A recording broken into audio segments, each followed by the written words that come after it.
Assalamualaikum warahmatullahi wabarakatuh. Pada video kali ini saya akan melakukan demo program tentang tugas UTS saya mengenai integrasi level API.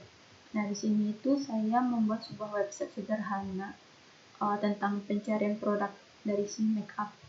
Nah, untuk API-nya itu sendiri saya ngambil dari web apilist.fun. Nah, yaitu saya ngambil API yang ini mengenai makeup dari Kahiroku. Kemudian kita masuk ke dokumentasi API-nya itu. Di sini dapat kita lihat dari dokumentasi API-nya.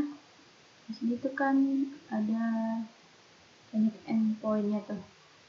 Jadi saya mau coba apakah API-nya itu bekerja apa enggak. Kita coba di si Postman. Di sini saya coba ngambil yang link ini, kemudian kita copy ke si Postman. Kemudian kita tes nih apakah si API ini itu bekerja apa enggak.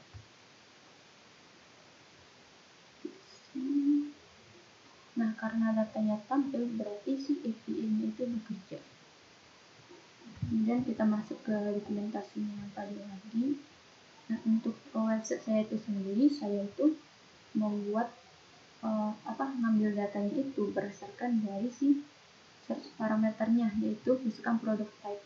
Jadi kalau kita ngambil berdasarkan product type, berarti kita ubah yang awal itu berdasarkan si brand, kita ubah jadi si product type.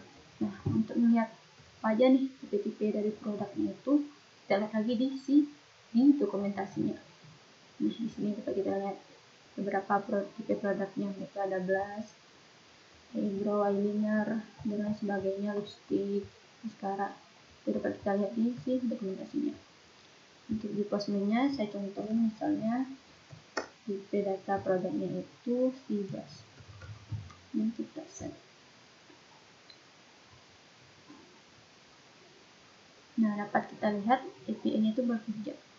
Itu saya ngambil produk berdasarkan si tipe produk itu blush.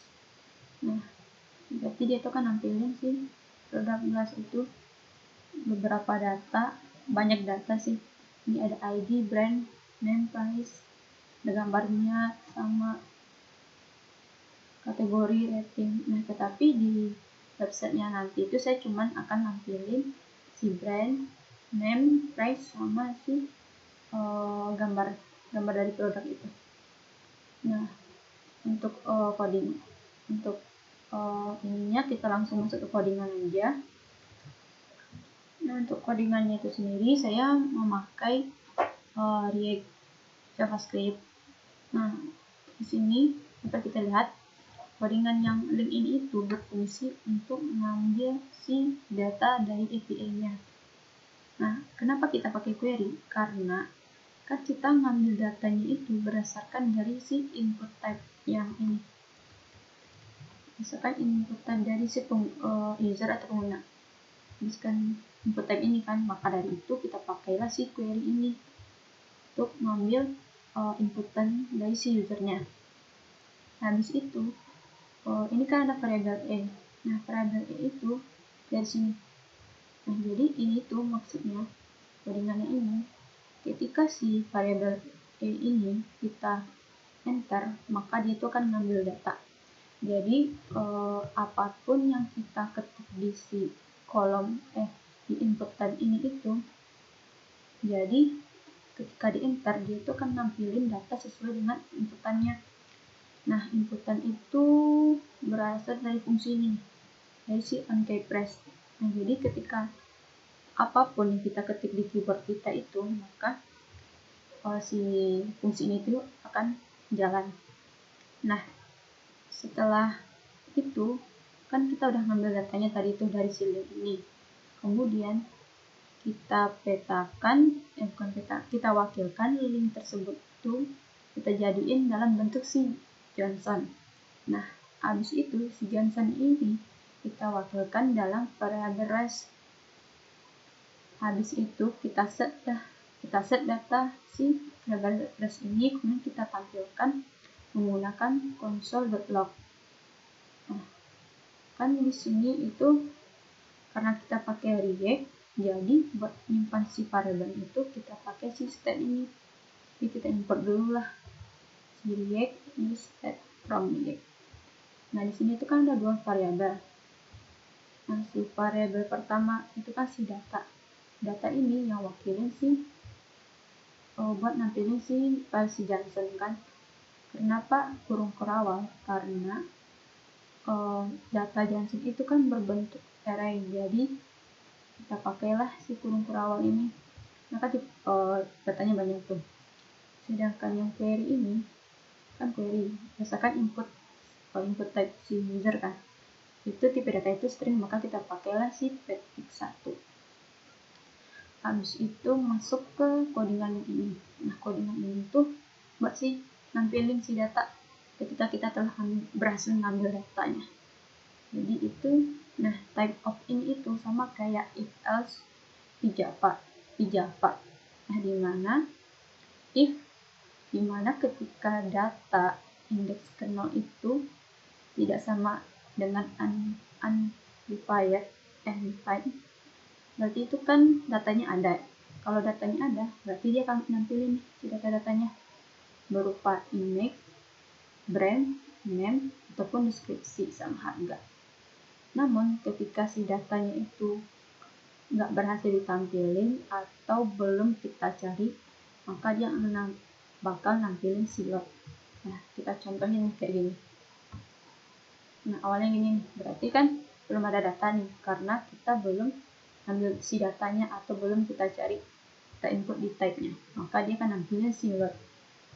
Habis itu yang ini data.map itu merupakan fungsi di React, dimana kan kita ini datanya itu banyak kan, sampai indeks berapa. Jadi buat nampilin si data yang banyak itu kita pakailah si map ini.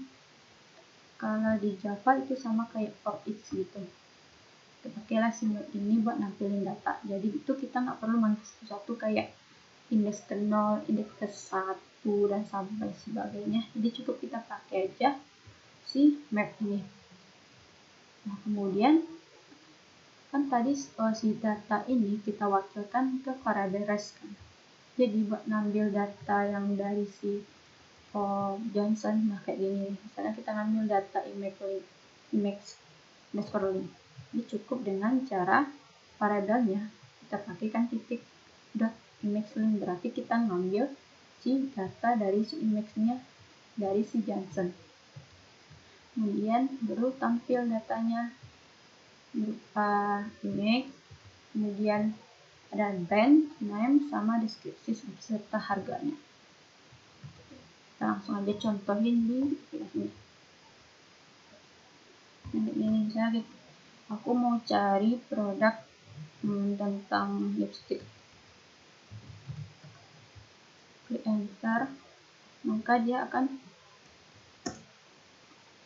nampilin produk-produk yang tipenya itu lipstick.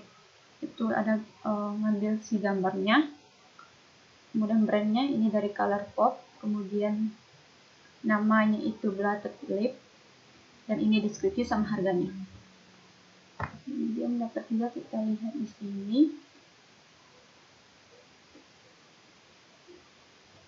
Nah ini nih, areanya itu ada data 154 data yang kita ambil. Ini dapat kita lihat di sini. Dan banyak macam brandnya. Misalnya saya mau ngambil data eyeliner, klik enter, maka dia nampilin data eyeliner. Ini ada nama brandnya, nama produknya apa, kemudian deskripsi sama harganya. Dia nampilin 154 data juga sesuai dengan data yang ada di Postman. Mungkin sekian dari saya buat demo dari tugas APA-nya mengenai integrasi APA. Wassalamualaikum warahmatullahi wabarakatuh.